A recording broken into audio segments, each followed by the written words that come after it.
नमस्कार, जय हिंद। पैसा गिन रहे थे, थोड़ा सोचा इलेक्शंस आ रहे हैं, इलेक्टोरल बॉन्ड यूज करके कुछ पैसा दे दिया जाए, तो थोड़ा कम पड़ रहा है। खैर, आप समझ रहे होंगे कि इलेक्टोरल बॉन्ड्स के ऊपर तो काफी दिनों से चर्चा चल रही है और इलेक्शंस भी आने ही वाले हैं। एक बार चर्चा कर ली जाए कि आखिर पैसे का और इलेक्शन का संबंध कितना गहरा है और क्या वाकई में पैसा इलेक्शंस की चीजों को बदल देता है या फिर इलेक्शन के रिजल्ट के बाद पैसे की गति बदल जाती है, ये भी समझना पड़ेगा।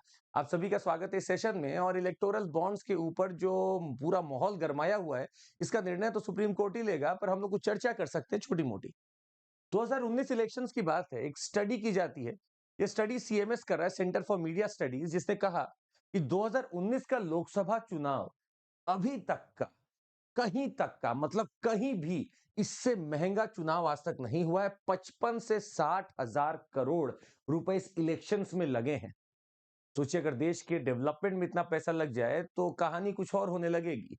हर 5 साल में तो आपको ये फैक्ट दिखता है, पर राज्यों में इलेक्शंस होते रहते हैं, ना जाने कितने हजार करोड़ वहां भी लग ही जाते होंगे। खैर, ये तो स्टडी एक थी। दूसरी स्टडी तो हमें भी चौंका देती है, और उसका कहना था कि जो कैंडिडेट्स थे who rain for elections reported a median wealth, मतलब इन सब का अगर हम वेल्थ मीडियन निकालें, 23 लाख अप्रोक्सीमेटली आता है। मीडियन वेल्थ इन कैंडिडेट्स का अप्रोक्सीमेटली 27 गुना ज्यादा है, ये हमारे पर कैपिटा इनकम से। कहने को भारत विकास कर रहा है, पर गरीबी रेखा तो दिख ही रही है। और उसके बावजूद भी जब चुनाव आते हैं तो कहीं ना कहीं गरीबी दिखती नहीं। गरीबी शायद कहीं कोने में रह जाती है या सामने प्रकट नहीं हो पाती, क्योंकि इतना पैसा दिखता है इलेक्शन से फूकते हुए। अगर इतना वाकई में गरीबी के पॉवर्टी एलिवेशन में लगा दिया जाए तो चेहरा कुछ और ही होगा। तीसरा, supreme court is actually having a case going on, जहां वो इलेक्टोरल बॉन्ड के बारे में सुन रहे हैं। इलेक्टोरल बॉन्ड एक डिवाइस लाया गया था जिसके तहत जो भी इंसान को पॉलिटिकल पार्टी को पैसा देना है, वो एसबीआई के पास जाएगी, एसबीआई से बॉन्ड लेगी और ये बॉन्ड जाके जमा कर देगी पॉलिटिकल पार्टी में। सुप्रीम कोर्ट और बाकी कुछ लोगों का यह एक छोटा सा एक ओपिनियन आता है कि बड़ा सेलेक्टिव है। जो रूलिंग पार्टी है उसे तो पता चल जाता है कि डोनर कौन है, पर जो अपोजिंग पार्टी है या फिर जो और बाकी पॉलिटिकल पार्टीज है, उनको पता नहीं चल पाता। साथ ही में आपको एक और चीज बता दें, अगर हम थोड़ा सा पास में जाते हैं, तो भले इलेक्शन कमीशन ऑफ इंडिया और भले रिजर्व बैंक ऑफ इंडिया, दोनों ने ही विरोध किया था कि इलेक्टोरल बॉन्ड्स नहीं आने चाहिए, ये शायद बहुत गलत कर सकते हैं, शेल कंपनीज को बढ़ावा दे सकते हैं, हो सकता है अलग अलग जगह से फंडिंग ला के एसबीआई के पास जमा किया जा रहा हो और इसको पॉलिटिकल पार्टीज को दे दिया जा रहा हो, आगे जो भी इसका हो रहा हो। पर ये दोनों ही खिलाफ थे। ऐसा क्या अचानक से हुआ कि दोनों ही खिलाफत बंद कर दिए और चालू कर दिए कि हाँ ठीक है? ऐसा क्या बदलाव आ गया इनमें? समझने की बात यह भी है, हमारे जो एक फॉर्मर कमिश्नर हैं, चीफ इलेक्शन कमिश्नर हैं, एसवाई कुरैशी साहब, इनका एक इंटरव्यू हो रहा था जिसमें इन्होंने कहा जो 7.5% लिमिट थी कंपनीज के ऊपर कि वो प्रॉफिट्स का 7.5% तक बस देंगे, डोनेट कर सकते हैं, वो कंडीशन भी हटा दी गई। मतलब अगर किसी कंपनी का प्रॉफिट 100% देना चाहे वो तो भी दे सकती है। 7.5 का जो क्राइटेरिया था वो भी हटा दिया गया है। अब हमारा दायित्व एक और चीज समझने का है, आपको हम बता दें कि क्या भारत में ही ऐसा हो रहा है या बाकी जगह भी ऐसा होता है। बहुत सारे ज्यूरिसडिक्शंस हमने देखने की कोशिश की और हमें पता चला कि हर जगह चुनाव में कुछ ना कुछ चीजें हो रही हैं। कहीं पैसा दिया जा रहा है, कहीं पे कैंपेन किया जा रहा है, बहुत कुछ चल रही होंगी। Some jurisdictions rely on contribution limits for regulating, तो कुछ जगह पे दिखा कि कंट्रीब्यूशन की लिमिट्स है। The influence of money in politics को कम करने के लिए कुछ कंट्रीब्यूशन की लिमिट लगाई है। For instance, US federal law imposes different contribution limits on different types of donors. Some other countries, such as the UK, do not impose contribution limits, but instead rely on expenditure limits. तो donation limits और expenditure limits दोनों ही अलग अलग प्रकार से देशों में लगाए जाते हैं। ये आज भारत के लिए नया नहीं है, हर जगह ही ऐसा हो रहा है। इसके साथ ही आपको बता दें, अगर यूके का हम आपको एक केस स्टडी दें, a political party is not allowed to spend more than, क्योंकि एक्सपेंडिचर लिमिट लगाएगा, तो एक पॉलिटिकल पार्टी को 30 लाख रुपए से ज्यादा खर्चा नहीं करना है पर seat contested by that party. पर सीट मात्र 30 लाख रुपए खर्चा कर सकते हैं। However, US Supreme Court's highly expansive interpretation of the First Amendment has been a major roadblock for various legislative attempts to imposing expenditure limits. अब फर्स्ट अमेंडमेंट को देखते हुए जब खुली आजादी चाहिए, तो इनको लगा था यूएस को कि क्या ही हम किसी चीज को बैन करें, पर उसने कहीं ना कहीं डोनेशन पे लिमिट्स जरूर लगा रखी हैं, तो कहीं दूसरी जगह भी डोनेशन पे लिमिट्स हैं। भारत का भी हम आपको बताएंगे, थोड़ा देखिए। जर्मनी में parties receive public funds on the basis of their importance within the political system. उनको जो पैसा मिलता है based upon their importance. Generally this is measured on the basis of the votes they received in the past elections. पिछले elections को देखते हुए कि आपका कितना इंपॉर्टेंस है, उस बेसिस पे आपको पैसा दिया जाता है, पब्लिक फंड मिलता है, मेंबरशिप फीस है, अमाउंट ऑफ डोनेशन रिसीव्ड, ये सब चीजें मॉनिटर की जा रही हैं। German political party foundations receive special state funding dedicated to their work as party affiliated policy think tanks. अब पॉइंट ये है कि किसी के इंपॉर्टेंस के बेसिस पे मीटर बनाया जाता है कि आप इतने इंपॉर्टेंट है इसलिए आपको इतना सब पब्लिक फंडिंग मिल रही है। इसके साथ ही बता दें, एक नया एक्सपेरिमेंट है, कहा जाता है डेमोक्रेसी वाउचर्स। बड़ा इंपॉर्टेंट है डेमोक्रेसी वाउचर। सोचिए कोई आपको अमेजॉन वाउचर्स की जगह डेमोक्रेसी वाउचर्स दे रहा है। which is in place for local elections in Seattle, US. Under this system, the government distributes the vouchers to the public. Government ने खुद बोला मैं आपको वाउचर दे रही हूं, मतलब ये वाउचर पैसे का है, ये आपकी मर्जी है कि आप ये वाउचर जिसको देना चाहते हो उसको दे दो, वो इन कैश करा सकता है। तो मतलब यहां पे डेमोक्रेसी कोशिश की लोगों के पास ही रहे पावर, पर पैसा जो था वो स्टेट फंडिंग थी, मतलब स्टेट वहां की सरकार इसको पैसा दे रही थी। अब समझते हैं भारत की बात। भारत में there is no legal expenditure limit on expenditure by political parties. Point to be noted, there is no such limit.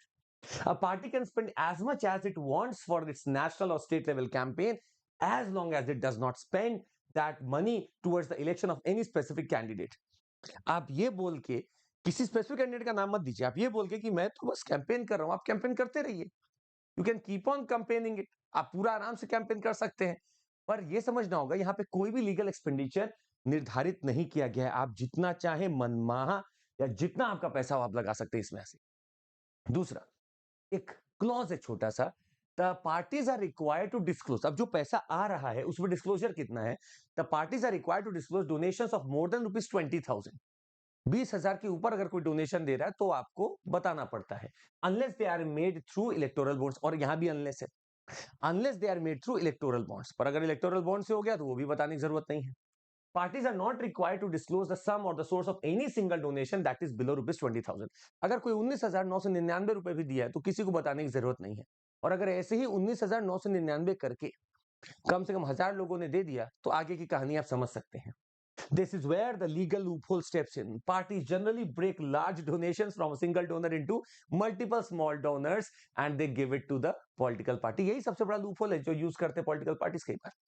दो सेक्शन यहाँ पे इंपॉर्टेंट होता है, सेक्शन 29B और सेक्शन 29C। 29B क्या बोलता है, रिप्रेजेंटेशन ऑफ पीपल एक्ट का, that the parties to accept voluntary contributions by any person or company except a government company. और 29C बोलता है mandates political parties to declare donations that exceed 20,000 rupees and they will have to show it कि कहां से आ रहा है। तो ये दो मैंडेट लीगली हैं जो शायद बताते हैं कि कहां से पैसा आ रहा है और कैसे आपको यूज करना है। पर इसके पीछे बहुत बड़ी बड़ी कमिटीज हैं और जो बताती रही हैं कि क्या मेरे इलेक्शंस जो भारत में हो रहे हैं, जहां पे 55 से 60,000 करोड़ खर्चा हो रहे हैं, क्या यहाँ पे प्लेइंग ग्राउंड मिल रहा है? जिस इंसान के पास मान लीजिए पैसा था ही नहीं, वो कैसे खर्चा करेगा? जिस इंसान के पास मान लीजिए करोड़ों रुपए पड़े, वो आराम से खर्चा कर सकता है और अपना इन्फ्लुएंस दिखा के हो सकता है जीत भी, और जीतने के बाद हो सकता है इलेक्टोरल बॉन्ड्स भी उसी की तरफ डाइवर्ट होने लगे। ये सारी चीजें हो सकती हैं। इंद्रजीत गुप्ता कमेटी बड़ी इंपॉर्टेंट समझ में आती है। इंद्रजीत गुप्ता कमेटी ने एक बात साफ की थी, why do you want the people to spend? For a playing ground to be uniform, let's have a uniform paying capacity, a uniform expenditure, and let state fund the elections. बड़ी important बात निकल के आती है, state funding of elections. और इसमें साफ उन्होंने कहा था, placing two restrictions on state funding. Firstly, only national and state parties with the symbol should receive the state funding. बड़ा इंपॉर्टेंट है, हर किसी को आप दे नहीं सकते। दूसरा, only recognized political parties and their candidates should get short-term state funding in kind in the form of specific infrastructure. तो दो जगह आप कर दीजिए, इन काइंड कर दीजिए इंफ्रास्ट्रक्चर के फॉर्म में, या दूसरा है आप खाली नेशनल स्टेट पार्टीज को ही फंड करें, हर किसी को आप कर नहीं सकते हैं। पर स्टेट फंडिंग की बात यहीं से चालू होती है। इंद्रजीत गुप्ता कमेटी सपोर्ट करने के लिए मेरे पास और भी है, लॉ कमीशन रिपोर्ट है ऑन इलेक्टोरल लॉ रिफॉर्म्स 1999, और इनके हिसाब से भी क्या है, India's this report said that state funding of elections is desirable as long as political parties are not allowed to accept money from other sources. अगर मैं स्टेट फंडिंग इलेक्शन का कर दे रहा हूं तो मुझे नहीं चाहिए कि पॉलिटिकल पार्टीज अब किसी से भी पैसा ले, और अगर वो पैसा लेती है तो उनके खिलाफ कार्यवाही करनी चाहिए। इससे शायद ये होगा कि may be everyone is on the same platform, एक जैसा पैसा सबको मिल रहा है और शायद सब लोग एक जैसा बिहेव कर सकते हैं। अब यहाँ पे पैसा नहीं देखा जाएगा, यहाँ पे मेरिट देखा जाएगा, यहाँ पे देखा जाएगा आप कितना बढ़िया देश को चला सकते हैं। तीसरा, national commission to review the working of the constitution 2001 में बनता है। It did not endorse state funding of elections, इसने इंडोर्स नहीं किया, पर इसने ये एग्री किया कि that there is a need for an appropriate framework for the regulation of political parties. इन्होंने ये जरूर किया कि स्टेट फंडिंग की बात ठीक है, मैं अभी नहीं मानता हूं, पर स्टेट फंडिंग के पहले जो चीजें होनी चाहिए वो आपको जरूर करनी पड़ेंगी, उसके बाद मैं स्टेट फंडिंग पे कुछ अपना ओपिनियन दूंगा। सेकंड एडमिनिस्ट्रेटिव रिफॉर्म्स कमीशन आते हैं 2008 में, सेकंड एआरसी। वो बोलते हैं कि state funding of elections are actually fine and they can be given so that the illegitimate and excessive funding that is being done to the political parties and the money that is actually wasted in elections, यहां पे कर्ब लगाया जा सकता है। और इन सबको देखते हुए एक धारणा बनती है कि स्टेट फंडिंग की जा सकती है, पर स्टेट फंडिंग करने के अपने भी दुष्प्रभाव हो सकते हैं। अगर स्टेट फंडिंग ही करने कोई जा रहा होगा तो सबसे बड़ा पॉइंट ये है कि ऑलरेडी स्टेट के ऊपर बर्डन है, दूसरा बर्डन बढ़ने लगेगा। पॉइंट ये कि हो सकता है कोई पावरफुल इंसान हो, उसको स्टेट फंडिंग जरूरत भी ना हो, पर फिर भी आप उसको स्टेट फंडिंग जानबूझ के ही दे रहे हैं। यहाँ पे भी एक दिक्कत आ सकती है। तीसरा, स्टेट फंडिंग कितना अनबायस्ड होगा, कितना इंपार्शियल होगा, इसके ऊपर हमेशा क्वेश्चन बना रहेगा। तो बहरहाल चीजें ये हैं कि हमारे पास ऑप्शन स्टेट फंडिंग का भी है, पर पॉइंट ये 55 से 60 हजार करोड़ रुपए खर्च करने से बेहतर है कि इसको अगर आप डेवलपमेंट में लगाए होते, और अगर वोट ही हम लोग मांगने जा रहे हैं तो वोट अपने पॉलिसीज पे, अपने मैनिफेस्टो पे, अपनी आवाज पर, अपने डायरेक्शन पे मांगा जाए, ना कि पैसों को दिखाकर। और कभी जीतने के बाद में भी पैसा अगर डाइवर्ट किया जा रहा है, आपकी तरफ अपने आप आ रहा है, तो स्वतः ही आप कोशिश करें कि पॉलिटिकल पार्टी खुद डोनेशन दे के अपनी स्कीम्स में पैसा लगाए। क्यों टैक्स पेयर का मनी फिर यूज किया जा रहा है और बताया जा रहा है कि हमारे ऊपर एक्सचेकर बर्डन बढ़ा हुआ है। ऐसी बहुत सारी चीजें हैं। ये मेंस का डायरेक्ट क्वेश्चन बन सकता है, the electoral funding crisis and the electoral funding, क्योंकि इलेक्टोरल बॉन्ड न्यूज में है। और आपको नीचे कमेंट करके एक चीज बतानी है कि अभी हम ये जो पैसा गिन रहे थे, ये मेरे पास ज्यादा हो नहीं पा रहा है, कितना मिनिमम रुपए में मैं बॉन्ड खरीद सकता हूं, ये आप नीचे बताएंगे कमेंट करके। आपको बता दें, हमारे यहाँ कोर्सेज चालू हो चुके हैं, 10 तारीख आज से और 17 से भी हो रहे हैं। और आपके पास अवसर है CMC कोड यूज करने का। जैसे आप यूज करेंगे 50% of plus 6 months extension plus एक पूरी हमारी नोट्सबुक की जो एक सीरीज है वो आपको फ्री मिलेगी इसी के साथ। पर आपको कोड लगाना पड़ेगा CMC। इसके साथ ही the batch is starting from 17th, you get the classes, you get test, you get PDF, everything. यहाँ पे हमारा एक प्रॉमिस भी, अगर आप 2 साल या उसके ऊपर का सब्सक्रिप्शन लेते हैं तो आप PT निकालिए, हम मेंस की तैयारी करेंगे, मेंस निकालिए, हम इंटरव्यू की तैयारी कराएंगे, and you are going to crack it soon. ये ऑप्शनल भी हमारे पास चालू हो रहे हैं, PSIR है, एंथ्रो है, मैथ, हिस्ट्री सब चालू हो रहा है। और EMI फैसिलिटी भी हमारे पास अवेलेबल है जिसका आप लाभ ले सकते हैं। बहुत बहुत धन्यवाद। जय हिंद।